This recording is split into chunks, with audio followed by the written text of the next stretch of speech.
Birodar, aniq ishongan.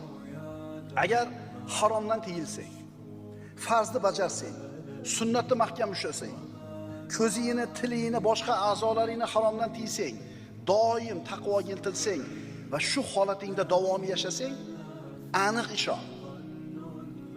Xuddi bahordan keyin yoz kelishiga ishonganingdek, kuzdan keyin qish kelishiga aniq ishonganingdek ishon. Tutun osmonga ko'tariladi, suv pastga oqadimi? Aniq ishonasanmi? Agar taqvoda turadigan bo'lsang, doimiy shu holatda bo'lsang, Alloh seni qo'llashligi ham mana shunday ishonchli narsa. Seni ko'taradi, aziz qiladi, ko'zingni quvontiradi. Chunki bu Allohning va'dasi, Muhammad alayhisalomning va'dasi. Allohning va'dasi esa haq.